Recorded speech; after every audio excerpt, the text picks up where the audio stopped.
Good morning students. आज हम आप लोग समझाएंगे एक्टिव एंड पैसिव वॉइस। ठीक है, देखिए एक्टिव एंड पैसिव वॉइस क्या होते हैं, इनकी डेफिनेशंस क्या होती है, किस तरीके से बनाया जाता है। एक्टिव एंड पैसिव वॉइस,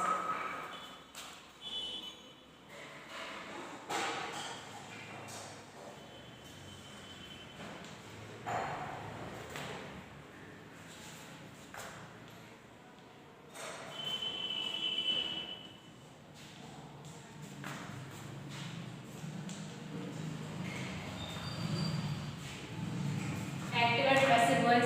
ठीक है,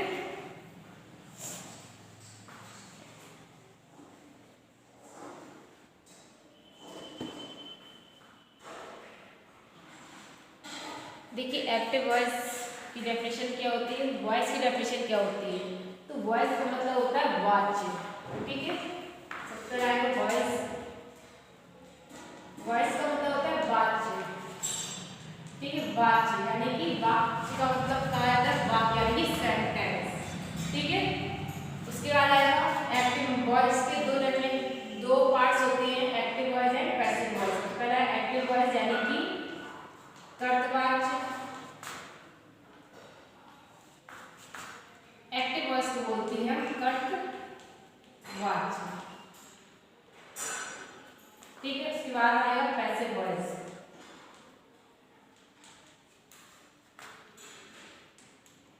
पैसिव वॉइस यानी कि कर्मवाच्य। तो ये होती है हमारी वॉइस। वॉइस हमारे दो प्रकार की होती है। वॉइस का मतलब होता है वाक्य यानी कि वाच्य, सेंटेंस। वॉइस दो प्रकार की होती है, नंबर पहला एक्टिव वॉइस और नंबर दूसरा पैसिव वॉइस। एक्टिव वॉइस यानी कि कर्तवाच्य और पैसिव वॉइस यानी कि कर्मवाच्य। देखिए वॉइस की डेफिनेशंस, एक्टिव वॉइस की डेफिनेशन देखिए क्या होती है। एक्टिव वॉइस यानी कि कर्तवाच्य,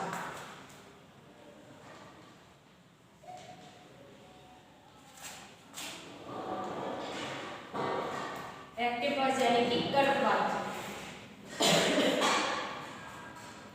इसकी डेफिनेशन होती है कि when the subject is the do of an action, when the subject is the do, when the subject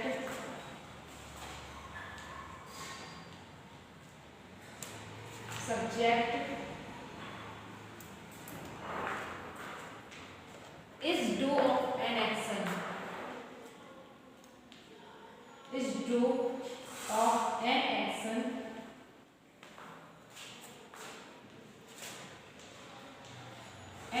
the verb is called the active voice. That the verb is called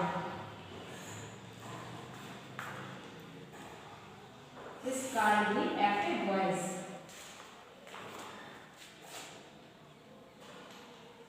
active voice. ठीक है, when the subject यानी कि जब कोई कर्ता do of an action अपने कार्य को स्वयं करे, किसी कार्य को करने वाला हो, the verb is called the active voice, तो उस क्रिया को हम, क्रिया के उस स्वरूप को या उस क्रिया को हम कहते हैं एक्टिव वॉइस यानी कि कर्तवाच्य। इसके बाद की पैसिव वॉइस की डेफिनेशन, इसका एग्जांपल देखिए, जैसे कि Ram writes the letter. Example है Ram writes the letter. Ram writes the letter यानी कि राम पत्र को लिखता है। इसमें सब्जेक्ट क्या हमारा राम है, और राम क्या है, वही पूरा कार्य पूरा कर रहा है, तो इसे हम बोलेंगे एक्टिव वॉइस। अब देखिए पैसिव वॉइस क्या होते हैं, इसकी डेफिनेशन क्या होती है। अगला है पैसिव वॉइस, इसकी डेफिनेशन देखिए।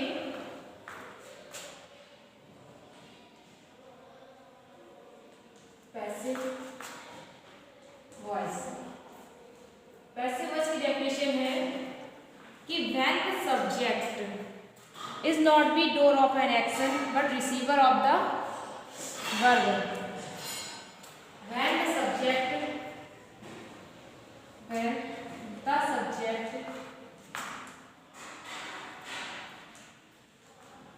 is not the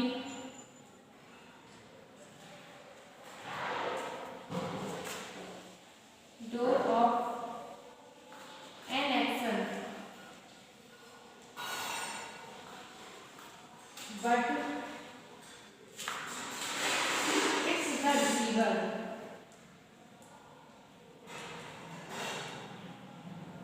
But it's the receiver. The verb is called to be, the verb is said to be the passive voice. ठीक है, the verb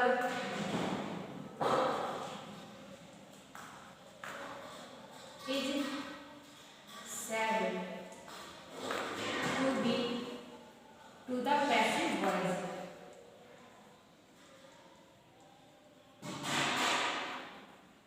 ठीक है, तो इसकी रेपिटेशन है when the subject is not be door and action but it the receiver the verb is said to be the passive voice. यानी कि जब कर्ता किसी कार्य को करने वाला ना होकर कार्य को नहीं करता है फिर भी उसका जो फल है यानी कि उसका जो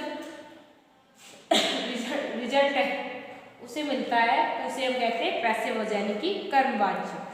ठीक है, जैसे कि एग्जांपल है हमने पहले देखा था राम राइट द लेटर. इसका एग्जांपल होगा द लेटर इज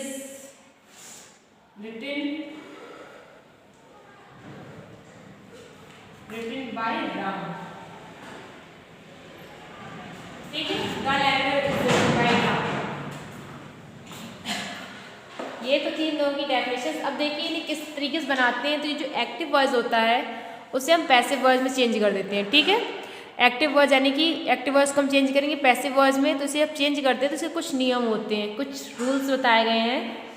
जैसे कि इसमें से रूल्स देखिए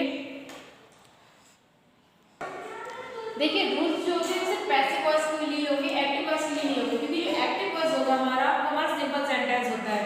जैसे कि हम प्रेजेंट डेफिनेट बनाते हैं, प्रेजेंट कॉन्टिन्यूअस, परफेक्ट कॉन्टिन्यूअस. इस तरीके से जो हमारा एक्टिव वॉइस होगा वो एनी टेंस का होगा. लेकिन जब से हम पैसिव वॉइस में बनाएंगे तो कुछ रूल्स होते हैं जिस तरीके से हम उसे चेंज कर पाएंगे.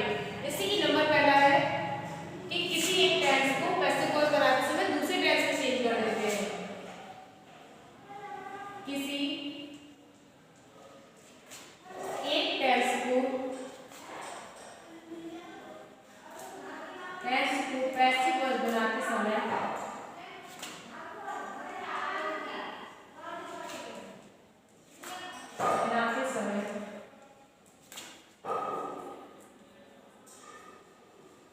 दूसरे सेंटेंस में चेंज कर देते हैं. दूसरे सेंटेंस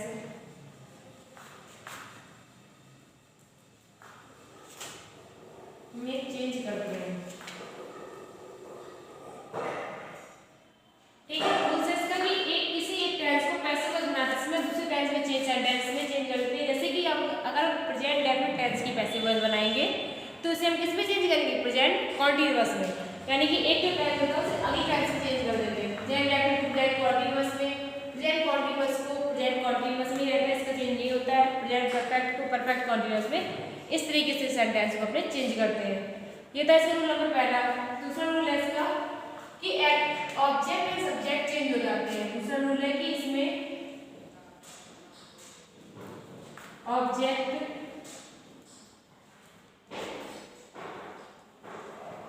एंड सब्जेक्ट चेंज कर दिए जाते हैं.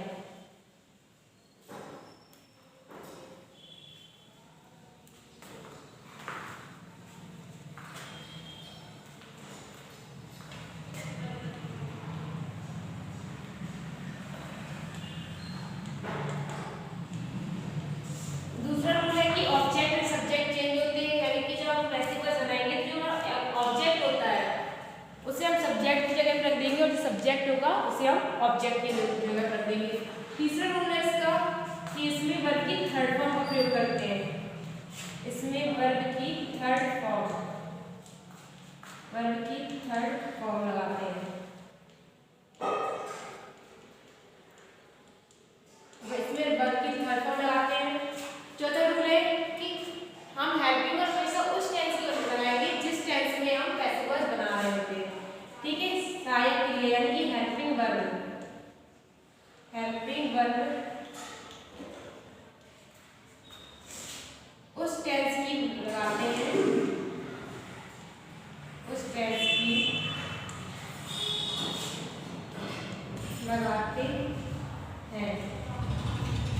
जिसमें passive voice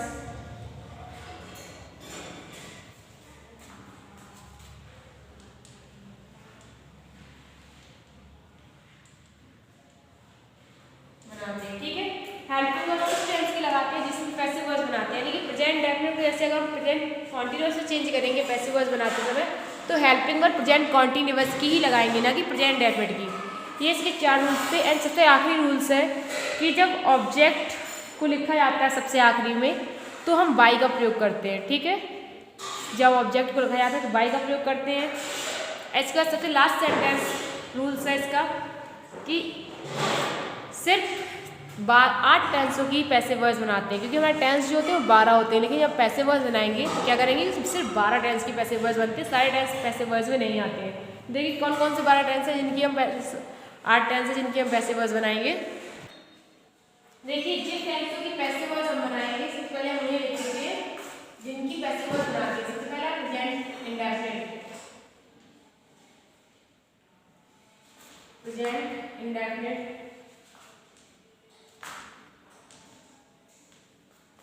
present continuous,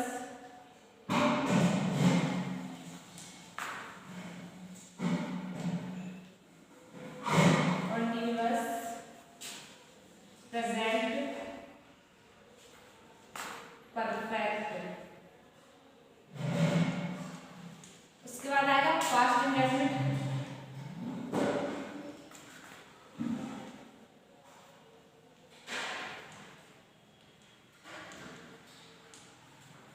past continuous,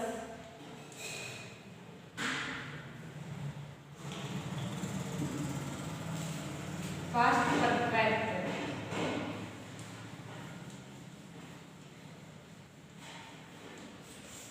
and last में आएगा फ्यूचर इंडेफिनिट,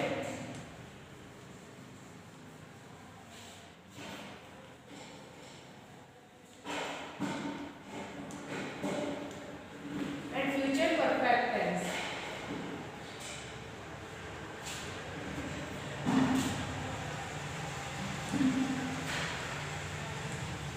तो ये वो सेंटेंस है, ये वो टेंस है जिनकी हम पैसिव वॉइस बनाएंगे।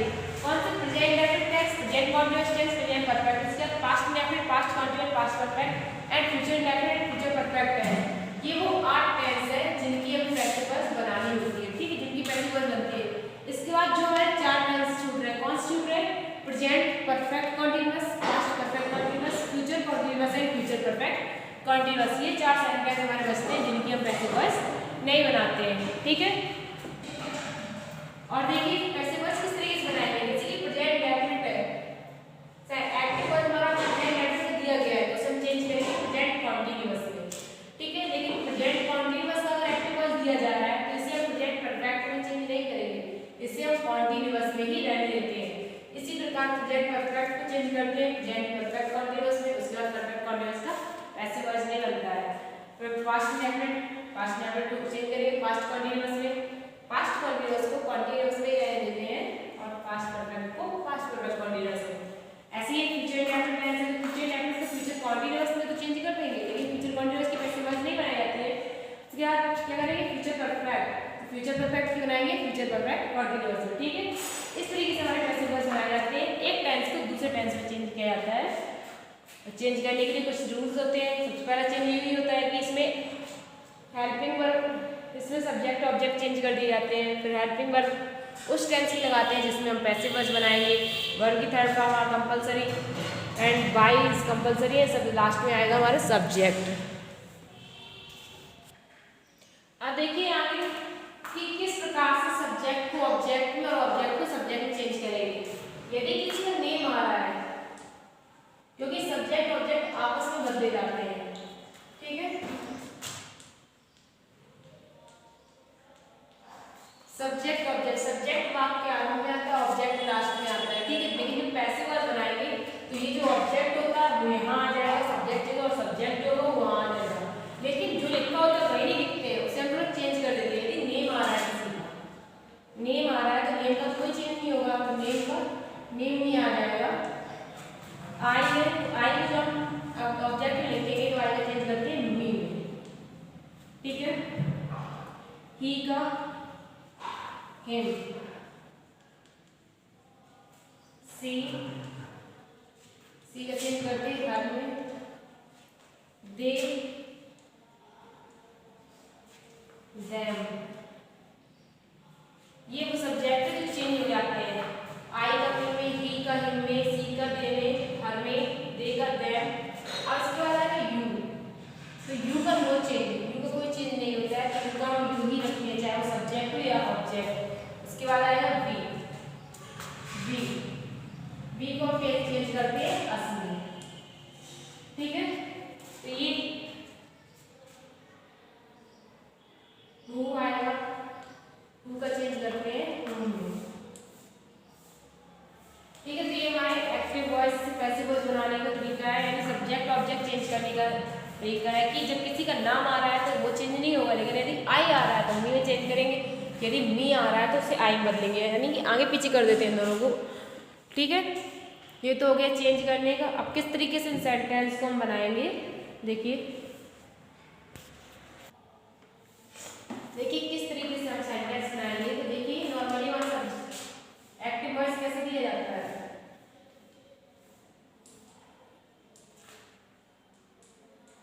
एक्टिव वॉइस में सेंटेंस होता है वो इसी तरीके से दिया था जैसे हम सेंटेंस बनाते हैं। सबसे पहले आएगा सब्जेक्ट आएगा, फिर सब्जेक्ट के बाद हेल्पिंग वर्ब आएगी,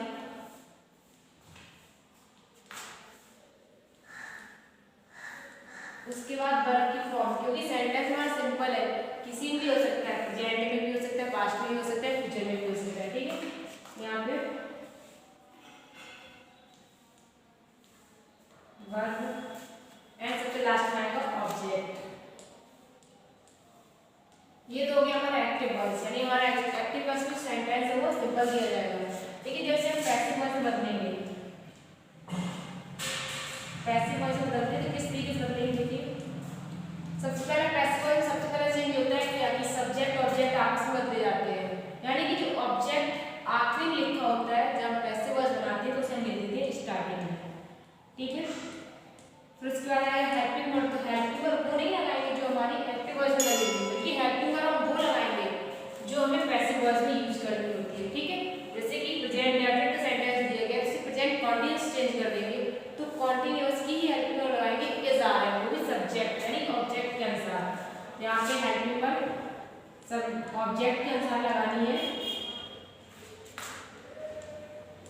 फिर यहाँ पे भी वर्ब यूज किया हमने, ठीक है, क्योंकि वर्ब में फर्स्ट फॉर्म में आईएनजी भी लग जाती है, सेकेंड फॉर्म भी लगती है, थर्ड फॉर्म। लेकिन जब पैसिव वॉइस बनाते हैं तो सेंटेंस कोई भी सेंटेंस किसी भी टेंस का सेंटेंस दिया जा रहा है उसमें कोई भी हेल्पिंग वर्ब लग रही है, लेकिन जब पैसिव वॉइस बनाएंगे तो हेल्पिंग वर्ब लगेगी वर्ब की थर्ड फॉर्म यानी क्रिया का तीसरा रूप।